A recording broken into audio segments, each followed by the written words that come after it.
Magandang oras mga kababayan, mga ka-Golden Boy. Meron tayong bigyan ng reaksyon ngayon. Ito yung nangyayari kahapon na girian dyan sa Bao de Masinloc ng Chinese Navy at ng Philippine Navy kasama ang American Coast Guard cutters. So merong apat na barko dyan ng Pilipinas at ng US na nagpatrolya kahapon at biglang nag-challenge ang mga inchik. Of course naman, nagpapabilib ang mga inchik na yan. Biglang nag-challenge, tapos ngayon pinalabas nila na natakot daw ang Pilipinas at US dahil sa kanilang challenge. At lumiko daw. Ang hindi nila alam ay talagang paliko na yung ruta ng Pilipinas at ng US. Kasi nagpapatrolya lang yon, umiikot lang yon. Hindi naman yon pumupunta talaga sa teritoryo ng China na street yung direksyon niya. Paliko na siya, pabalik na siya ng Zambales, ng Palawan. Kaya nang mag-challenge sila, of course alam ng Pilipinas at US kung hanggang saan lang sila diyan sa parte ng karagatan diyan sa Bao de Masinloc. At itong mga inchik naman, malayo lang yan 15 nautical miles yata ang layo nila at nakatingin lang sila sa barko ng Pilipinas at US na gumagawa ng pagpatrolya. Ito nga yung tinawag natin kahapon na new normal. Normal na ito na gagawin ng Pilipinas at US ang pag-iikot, pagpatrolya dyan, araw-araw kung pwede, sa Bao de Masinloc kasama ang buong karagatan ng WPS. At meron tayong hiram na video dito kay John Reps para sa magandang viewing ninyo mga kababayan, mga ka-Golden Boy. At mamaya ay meron din tayong bigyan ng reaksyon ng isang batikang inhinyero ng karagatan. Ito si Attorney J. Batong Bakal.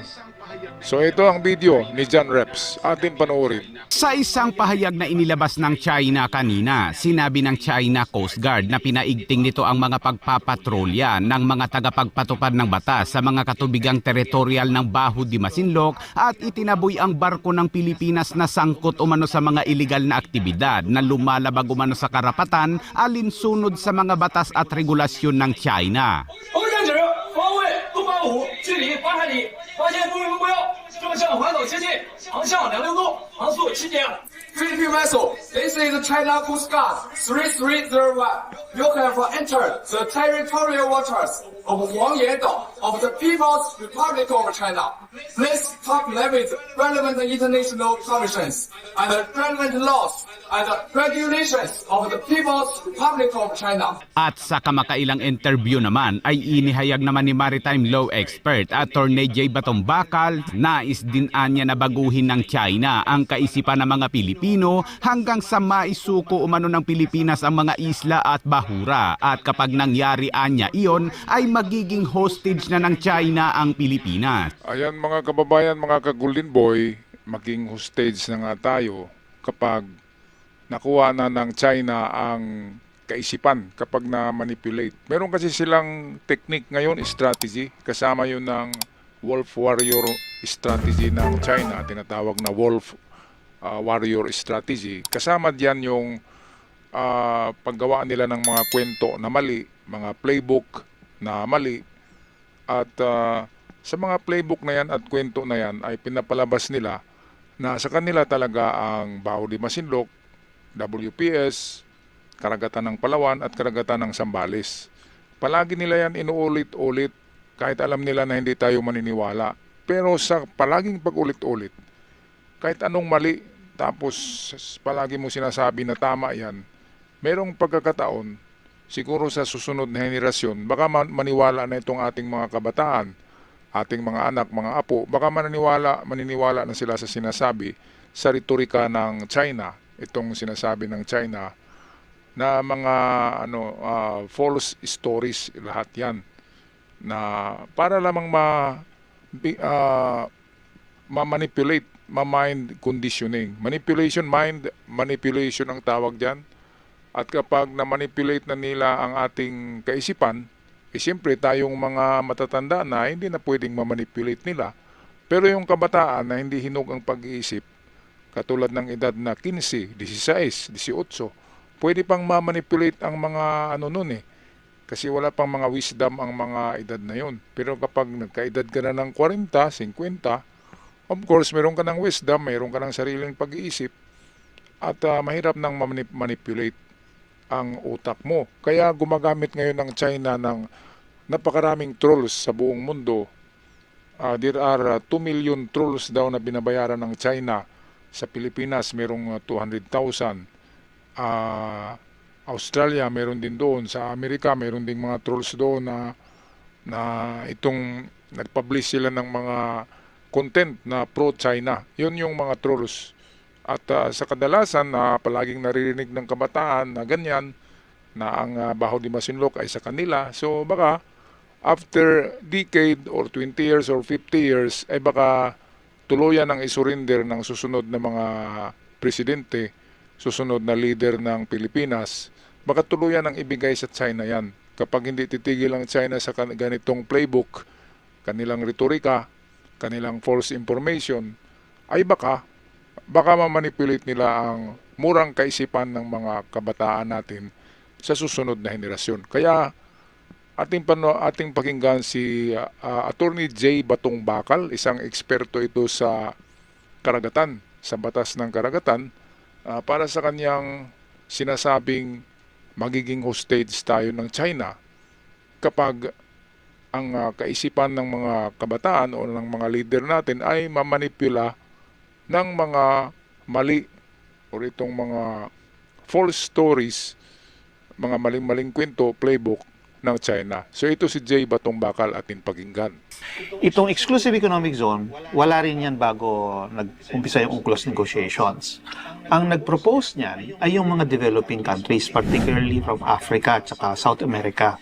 Kasi during that time, this was 1970s, lahat sila, mga former colonies. Okay? At saka lahat sila, developing states, they did not have the technologies for fishing, for petroleum. So, ang kinatatakutan nila is kung hanggang territorial sea lang ang pwede sa mga estado, tapos the rest is high seas, open to all, baka naman maisahan sila ng mga advanced developing countries na kukunin ng mga yon yung kanilang yung mga pangisdaan at mga resources na malapit lang sa kanila. No? All they need to do is stay out of 12 nautical miles. Yung mga developed states, mga maritime powers, sabi nila, okay, kung yun yung interest nyo, okay sa amin, we will recognize your rights to these natural resources, basta payagan nyo kami na magpatuloy na magdaan dyan, mag-exercise ng freedom of navigation. So, the Philippines, in fact, isa tayo dun sa mga nauna na nag-declare ng exclusive economic zone kahit hindi pa tapos yung negotiation sa UNCLOS. Sabi natin, oh, that's a very good idea. Let's declare an EEZ. Kaya yung ating EEZ decree, PD 1596, 1978 yun in-issue. Nung time na yun, kasama natin ng China na nag-push for this concept, recognition ng EEZ. Kasi developing din ng China nun. Okay. We were part of the group of 77. Unfortunately, nagbago yung situation ngayon. China ngayon is a maritime power. Di ba? So ngayon siya, ayaw niya na ngayon ng EEZ. Biglang wala tayong EEZ ngayon para sa kanila dahil sa kanila daw itong lahat. Ang pinaka-source ng problem natin dyan, yung China, kiniklaim niya itong halos yung buong South China Sea, itong 9-dash line nila. No? And that is only, parang sila lang ang nagsasabi na sa kanila daw yan. Yung 9-dash line, ang nag-research dyan ay si Bill Hayton. Meron siyang libro na nilabas. No? Kasi lumabas lang yan noong 1947. Actually, 11 dashes siya noon eh. No? Meron pang dalawa dito sa Gulf of Tonkin, no? Between China and Vietnam. Binura nila yon nung nanalo yung Vietnam sa Vietnam War. Dahil China yung nag-support dun sa mga North Vietnamese, parang agreement nila, sige, tanggalin natin yung... How to turn this basic product into this and this using CapCut. Even before this year, mataas na yung tensions natin. No? Dahil simula nung 2022, 2023 lalo, dahil ang government ay nag-decide na maging transparent na kung ano nangyayari dito. Ipaalam na. Dati, tinatago din eh. Oo. Pero ngayon, ang opposition is dapat alam ng tao kung ano nangyayari dyan talaga, no? yung mga sunod-sunod na mga insidente dito, no? Parang naging mas serious at hanggang umabot na nga na yan, water cannon tayo, binangga tayo, tapos inatake yung isang Philippine Navy contingent tong 2024. Parang manifestation yan na yung itong tensions at conflict na to, hindi na siya isolated sa dagat. Kumbaga, umahon na. Okay. No? At ngayon, parte ito ng parang information warfare. No? Alam naman natin, dahil sa Transparency Initiative, nalalaman ng ating mga tao kung anong nangyayari. No? Pinapakita na nag-escalate, no? Yung information operations nila. Nakita na nila na, oops, masyado na marami yatang nalalaman ng mga Pilipino dahil nakikita nila lagi, pinapakita lagi ng gobyerno. So nakita nila na ang isang dahilan kung bakit nangyari yon ay si Commodore J. Tariela. Siya pinag-initan nila ngayon na kailangang para mawala yan, Man-neutralize. kailangang ma-neutralize yung source ng information. So yun, napag-initan siya. Yung sensitivity talaga nila. No? And I think it is parang to be expected yan dahil napaka-authoritarian ng kanilang setup. Ayaw nila na pinagtatawanan ng kanilang gobyerno, lalo na yung kanilang mga liderato. No? Para sa akin, kaya ayaw nila yon kasi nga, authoritarian, kailangan sila yung Strong man. strong. Big Oo, boss. no? Hindi pwedeng hindi ka pinapansin o minamaliit ka ng mga dapat nadidiktik mo. No? Okay. Nakita na nila yon. So, kaya ganun yung, kumbaga yung galit nila. Kasi, masyadong nangangahas ang mga Pilipino kung, I think alam din ng China na kung gusto mo talagang long-term and effective solution dyan, baguhin mo yung kaisipan ng mga tao. Para hindi mo kailangan makipaglaban. No? Bayaan mo na lang na isurrender ng kusa ng Pilipinas. Wala silang gagastusin, walang dadanak ng dugo, tapos magiging permanente pa kasi nabago mo na yung kaisipan ng mga tao. Okay. Yan. Kaya napakahalaga ngayon na alamin natin kung ano talagang karapatan natin, kung ano talagang posisyon natin, talin ng atin. Kasi malaki yung stake natin dito eh. Mga almost 30% of our fisheries come from here. Yung potential natin for petroleum resources and mineral resources nandito din. Tapos, trade, no? Yung nabanggit mo kanina, daanan talaga yan, no? Yan din ang link natin eh. Para sa kaya tayo nakikipag-trade with other countries in the world, nagdadaan lahat yan eh. Tapos ngayon, even yan, yung internet natin, dyan nagdadaan yung mga signal through the cables. So pag nawalan tayo ng control dyan, o kaya nanalo ang China na sa kanya lahat yan at under absolute control nila yan, ibig sabihin, hostage tayo sa kanila. Ayun, so yan yung konklusyon ni Attorney J. Batong Bakal, eksperto ng karagatan sa Pilipinas. Well, magiging hostage nga tayo, hindi lang hostage, ay baka magiging pa tayo, sunod-sunuran sa China kung nandyan na sila sa ating doorstep. Imagine nyo naman ang lapit-lapit lang ng Baho de Masinloc dyan sa Zambales at Palawan, di ba? Mga 10 kilometers lang yata eh. Galing ng Zambales at Palawan, Baho de Masinloc na. At pasok na pasok talaga yan sa teritoryo natin. Kung makuha yan ng China, ay parang merong malaking kanyon na nakaharap sa ating pintuan araw-araw. Parang merong malaking itong bumba na nandyan sa ating gate ng bahay araw-araw at matakot na tayong lumabas dahil nandyan sila. Yan yung mga inchik. Kaya, naku, ang hirap talaga no. Kapag nakuha yung Baho de Masinloc, isa-isahin na nila lahat ng mga isla dyan, gagawin nilang artificial island at gagawing military base. Kaya wala na talaga tayong magawa niyan. Baka papalayasin na tayo sa Pilipinas. So hostage na nga tayo. At kung hostage na, di ba, sila na yung magdikta kung ano ang gusto nila. At tayo naman, dahil takot na sa panahon na yun, ay susunod na sa kanilang kagustuhan. Ngayon habang maaga pa, di ba, habang hindi pa sila nakapagpatayo diyan ng matitibay na mga pundasyon sa mga isla na yan, dapat tumayo na tayo. Ano sa palagay nyo? Giyera na yata to